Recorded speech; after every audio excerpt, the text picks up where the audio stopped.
Brujas por Pacífico TV, Canal 16. Y Javier me desorienta tanto. A ver, me ponen los lentes a ver si lo veo mejor, porque estos son para ver de lejos. No. Me dice, con aquella cámara, no, con esta cámara. Yo ya les dije a ustedes, no sirvo para buscar la cámara. Búsquenme ustedes. Ustedes vayan corriendo con la cámara de acá para allá.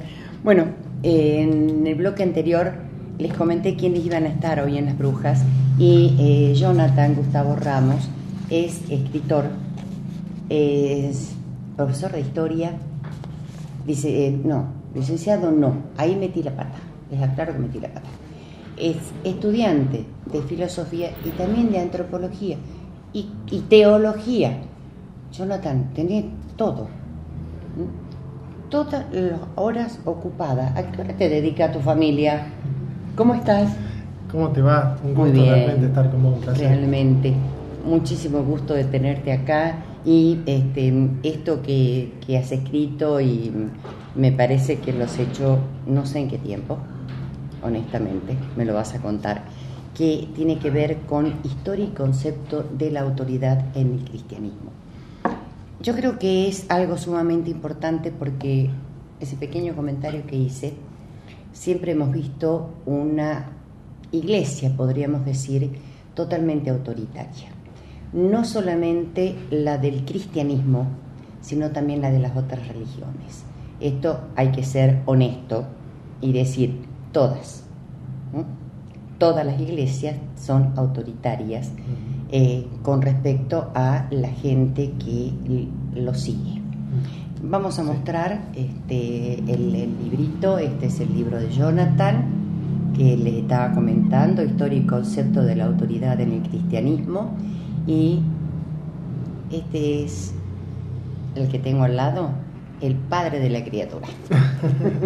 Bueno, contame, de esto, ¿qué es lo que contás acá? Ah, me olvidé. Jonathan le va a explicar, a ver si podemos hacer un primer plano de esto. ¿Cómo es que se llama esta cosa que está acá? Panóptico, es un panóptico.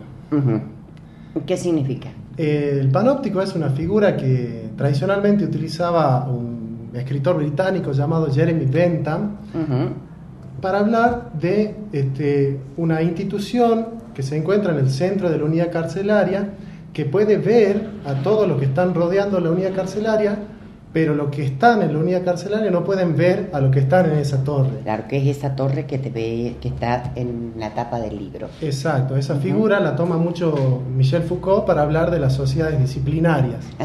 Me pareció una figura interesante para hablar de la autoridad en las iglesias o del ejercicio de la dominación en las iglesias, con esa figura algo polémica, si se quiere. Claro. ¿No? Ahora, ¿por qué se te ocurrió esto de concepto de la autoridad en el cristianismo?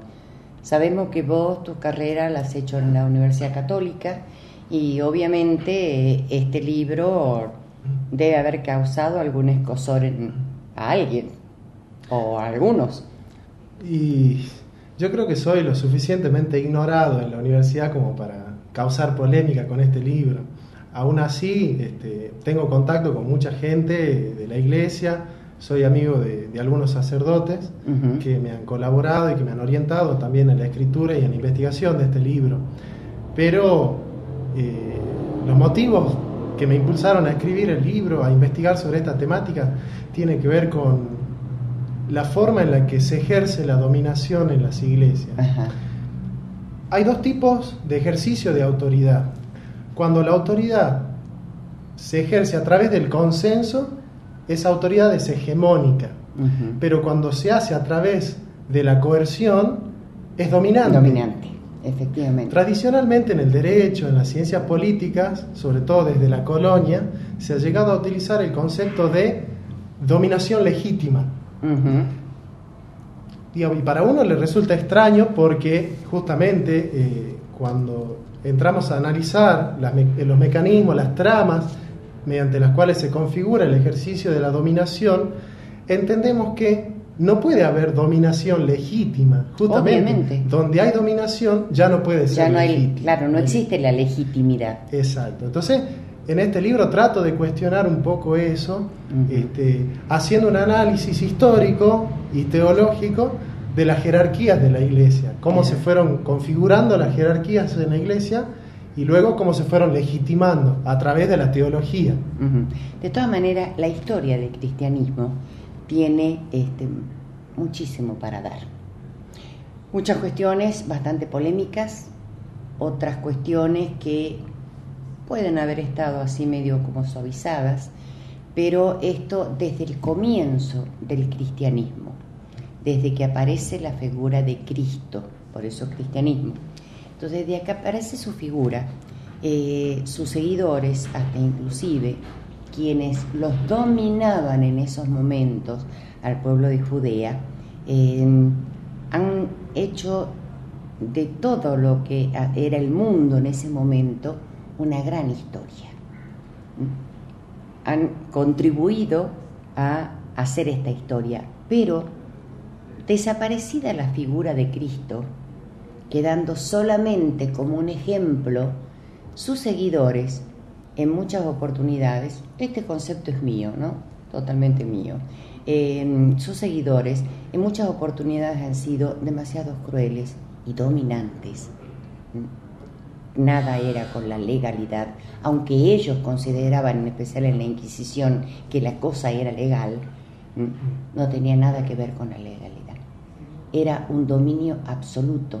Se consideraban los dueños del poder absoluto.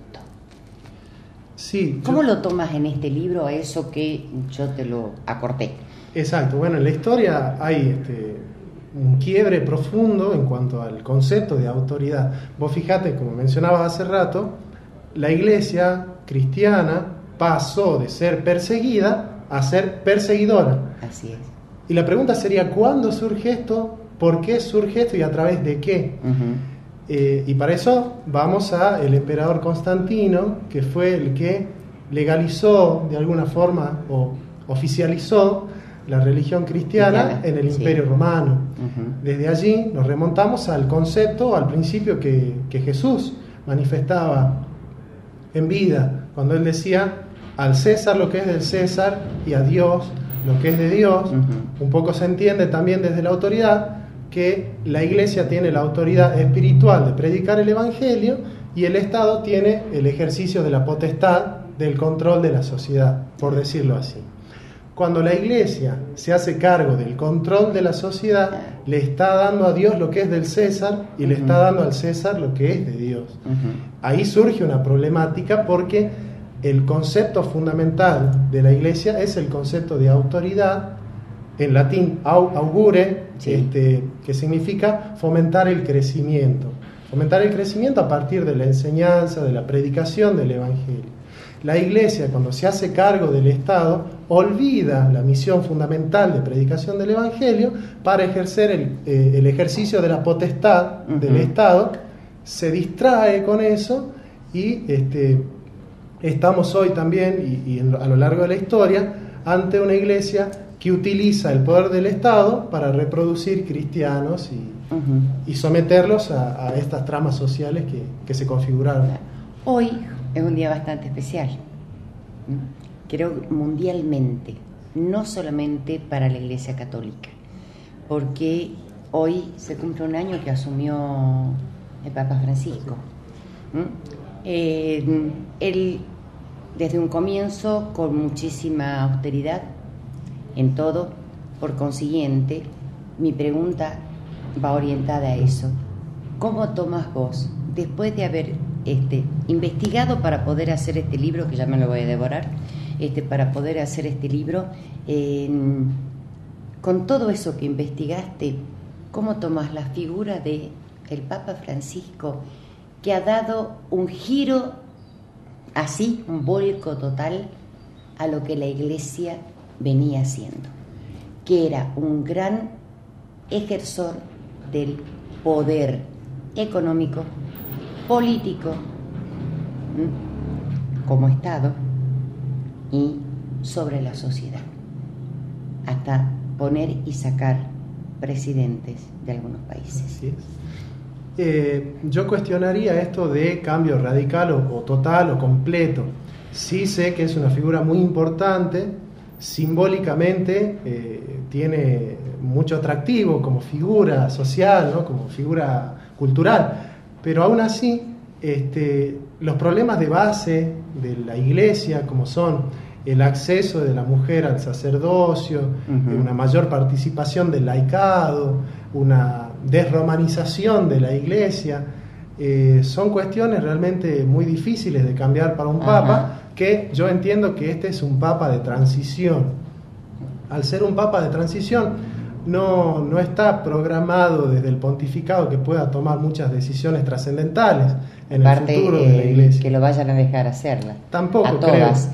De todas maneras, en un año es un tiempo muy corto para miles de años en que se ha venido ejerciendo este tipo de poder dentro de la sociedad. Sí, y sobre todo yo analicé un poco históricamente que cómo se fue configurando la teología católica en base a ciertos principios.